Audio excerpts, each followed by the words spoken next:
أشهد أن محمدا الله حي على الصلاة। আজকে ইফতার করার সৌভাগ্য হলো হাজী খাজা শাহবাজের মসজিদে। স্টুডেন্টস ফর সভারেন্টি নামক একটি সংগঠনের দাওয়াতে আজকে একটা ইফতার মেহফিলে গিয়েছিলাম হাজী খাজা শাহবাজের মসজিদে। অসাধারণ অভিজ্ঞতা, অনেক মানুষ, তার মাঝে আমি একেবারেই সাধারণ মানুষের সাথে বসে ইফতার করলাম। একটা অন্যরকম আবহাওয়া, একটা ঐতিহাসিক মসজিদ হাজী খাজা শাহবাজের মসজিদ। যখন গিয়ে পৌঁছালাম তখন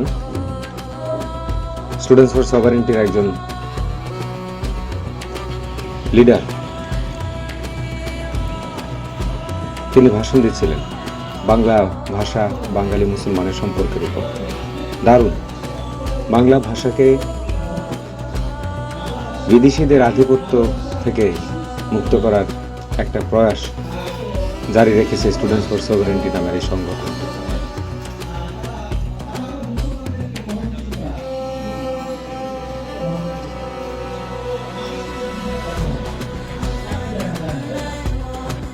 বহিরাগত আগ্রাসন নিয়ে বাংলা ভাষার উপর টোটাল জিনিসটা নতুন একটা ফরম্যাটে আবার নতুন করে রচনা যাতে তারা করে, এইটা নিয়ে তাদের সাথে আমাদের কথা বলা উচিত। সম্মানিত দর্শক শ্রোতা, আমাদের সময়ে এই ভাগে এই ঐতিহাসিক মসজিদের ইতিহাস আপনাদেরকে একটু জানাতে চাই।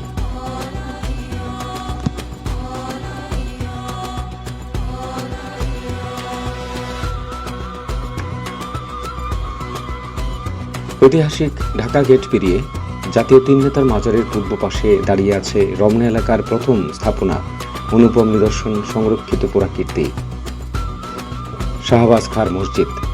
কেউ বলেন 3 গম্বুজ মসজিদ, লাল মসজিদ, জোড়া মসজিদ, আবার কারো কাছে জিনের মসজিদ নামেও পরিচিত। বলছি কালের সাক্ষী হয়ে দাঁড়িয়ে থাকা হাজী খাজা শাহবাজ খান মসজিদের কথা।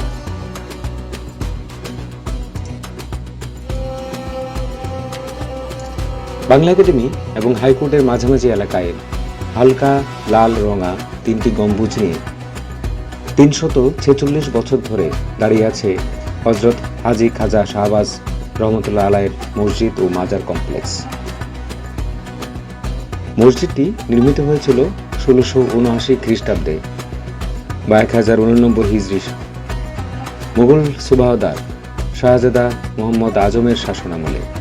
এর প্রতিষ্ঠাতা ছিলেন ঢাকার একজন অভিজাত ধনী ব্যবসায়ী ও বিশিষ্ট সুফি সাধক হাজী খাজা শাহবাজ, যিনি কাশ্মীর থেকে সুবা বাংলায় এসে বসতি স্থাপন করেছিলেন। জনশ্রুতি আছে যে তিনি জীবিত থাকাকালেই এ মসজিদ এবং নিজের সমাধি নির্মাণ করেন।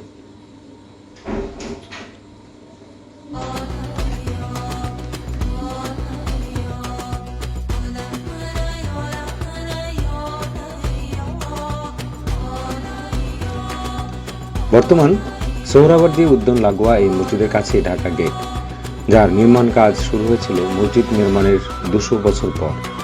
অনেকেই মনে করেন শাহবাজের মসজিদটি রমনা এলাকার প্রথম স্থাপনা। উত্তর ভারতীয় স্থাপত্যশৈলীর অনুকরণে গড়ে ওঠা এই মসজিদ বহন করছে মোগল আমলের স্মৃতি। শিল্পী বেঁচে না থাকলেও শিল্পের অস্তিত্বের জানান দিচ্ছে শত শত বছর আগের এই মসজিদ। দৈর্ঘ্যে মসজিদটি 68 ফুট এবং প্রস্থে 26 ফুট। 3টি গম্বুজ রয়েছে এই মসজিদে।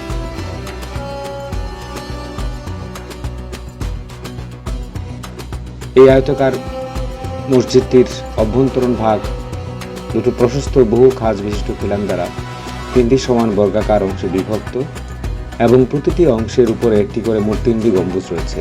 গম্বুজগুলি পদ্ম ও কলস চূড়া দ্বারা সজ্জিত। পশ্চিম দেয়ালে 3টা মিহরাব রয়েছে, যার কেন্দ্রীয় মিহরাবটি বড়। মিম্বর ও চৌকাঠ কালো পাথরের তৈরি।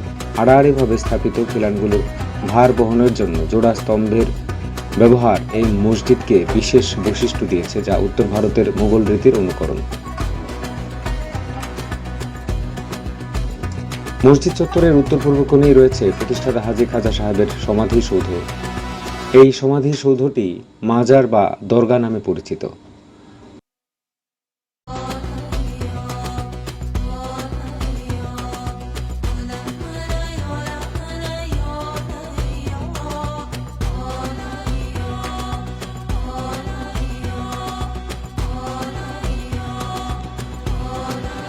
মুঘল আমল থেকেই এখানে নিয়মিত 5 ওয়াক্ত নামাজ এবং অন্যান্য ধর্মীয় কার্যক্রম পরিচালিত হয়ে আসছে। প্রায় 340 বছর ধরে শেখ শরীয়ত গোষ্ঠী বংশ পরম্পরায় এই মসজিদ ও মাজার কমপ্লেক্সের সেবায়েতের দায়িত্ব পালন করে আসছে। হাজী খাজা শাহবাজ মসজিদ শুধু একটি ধর্মীয় স্থাপনা নয়, এটি শত শত বছরের ইতিহাস ও স্থাপত্যকলার একটি জীবন্ত দলিল। ঢাকার বুকে দাঁড়িয়ে থাকা এই প্রাচীন নিদর্শনটি মুঘল স্থাপত্য ও ঐতিহ্যের এক নীরব সাক্ষী।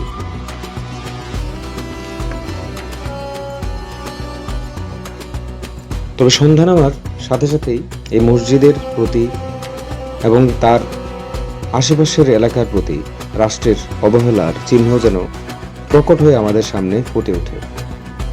নিকষ কালো অন্ধকারে ছেয়ে যায় চারপাশ, নেই কোনো লাইটিংয়ের ব্যবস্থা। রাষ্ট্রের উচিত এই মসজিদ এবং তার চারপাশ আলোকিত করে রাখার ব্যবস্থা করা।